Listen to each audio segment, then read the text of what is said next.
జగన్మోహన్ రెడ్డి చిత్తూరు వెళ్తున్నారు. చిత్తూరు పర్యటన అంటే మామిడి రైతులను పరామర్శించేందుకు. ఈ విషయాన్ని ఎట్లా చూస్తారు? చిత్తూరు ఇవాళ జగన్మోహన్ రెడ్డి వెళ్ళేదానికి అసలు అర్థమే లేదు. ఎందుకంటే ఆడ ఆల్రెడీ పంట కూడా అయిపోయింది. దానికి గవర్నమెంటే ఒక నిర్ణయం తీసుకుంది. నిజంగా ఈ సంవత్సరం పంట ఎక్కువ వచ్చింది. పంట ఎక్కువ వచ్చి దాన్ని కొనకపోవటానికి కారణం కూడా ఆడ మెయిన్ మేము కూడా కొంత తెలుసుకుంటే ఆడ మెయిన్ ఈ మామిడి పల్పు తీసే ఫ్యాక్టరీలన్నీ కూడా ఆ మిథున్ రెడ్డి గత గవర్నమెంట్ నుంచి అతని హ్యాండ్ ఓవర్లో అతని గ్రిప్లో సిండికేట్గా ఏర్పాటు చేసి రైతులకు రేట్లు లేకుండా రైతుల్ని ఇట్లా రోడ్డు మీదకి వచ్చేటట్టు చేస్తే ఈ గవర్నమెంట్ అబాస్ పాలైద్ది అన్నట్టుగా ప్రవర్తించాడు. కానీ దాన్ని కూటమి ప్రభుత్వం ఎమ్మటే తెలుసుకొని గత 2 నెలల క్రితమే ఆడకు పోయి ఒక మంచి నిర్ణయం తీసుకొని వాళ్ళకు టన్ను కింద అని చెప్పి గవర్నమెంట్ సబ్సిడీ ఇచ్చి ఫ్యాక్టరీలో వాళ్ళని పిలిచి వాళ్ళు కూడా ఈ రేటు తక్కువ లేకుండా కొనాలని చెప్పి 8 రూపాయల నుంచి 12 రూపాయలు తక్కువ లేకుండా కిలో కొనాలని చెప్పి దాని మీద కూటమి గవర్నమెంట్ మంచి నిర్ణయం తీసుకుంది. ఆడ ప్రజల్లో కూడా కూటమి గవర్నమెంట్ ప్రకారం మంచి స్పందనే ఉంది. అక్కడ ప్రజల్లో జగన్మోహన్ రెడ్డికి అనుకూలంగా రోడ్డు మీదకి కానీ మార్కెట్ కాడికి కానీ వచ్చి ఇవాళ నినాదాలు చేసేవాళ్ళు ఎవరూ లేరు. పైపెచ్చి అక్కడ మామిడికాయలు కూడా అయిపోయినాయి అని చెప్పి చెబుతున్నారు. తోతాపూర్ అనేది అసలు ఆ ప్రాంతంలో పండదంట. వాళ్ళే చెప్తున్నారు అక్కడ రైతులు అక్కడ తక్కువ అంట, వేరే చోట పండిద్దంట. అది కూడా అయిపోయింది. 80-85% అయిపోయింది.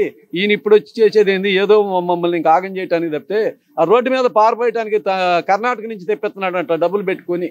ఇప్పుడు జగన్మోహన్ రెడ్డి అమ్మటి వచ్చే జనం కూడా రోజుకు 1000 రూపాయలు ఇచ్చి 15,000 మందినో పెట్టుకున్నాడంట. తన మీటింగ్ ఎక్కడ పెట్టుకున్నా 1000 రూపాయలు వాళ్ళ ఖర్చులు ఇచ్చి వాళ్ళు ఎక్కడున్నా ఈయన ఎక్కడ మీటింగ్ పెట్టుకున్నా రావాలని. రాష్ట్రం మొత్తం వాళ్లే వస్తారంట 10,000 మందికి తక్కువ లేకుండా.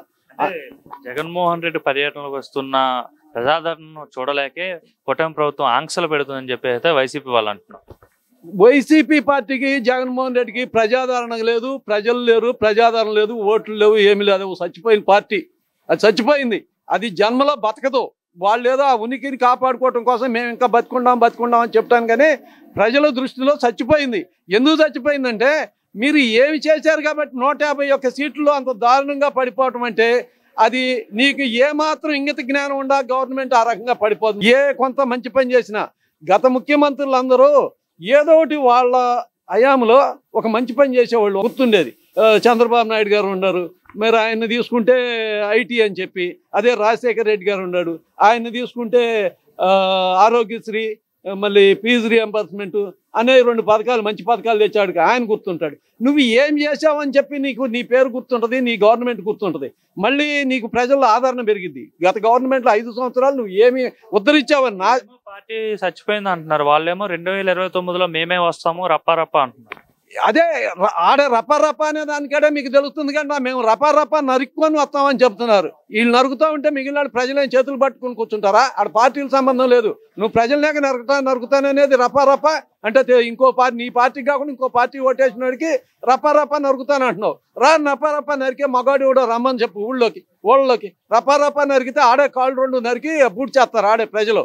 పార్టీలతో సంబంధం లేదు. ప్రజలే ఊరుకోరు. ఏ పార్టీ అయినా సరే ఆయుధం తీసుకొని ప్రజల మీదకి వచ్చి ఏ పార్టీ వాడు వచ్చినా ఎవడు ఊరుకోడు. మీ రపా లేదు, మీ బొందా లేదు, ఏమీ లేదు. అది చచ్చిపోయిన పార్టీ. దాని గురించి మాట్లాడాల్సిన పని లేదు.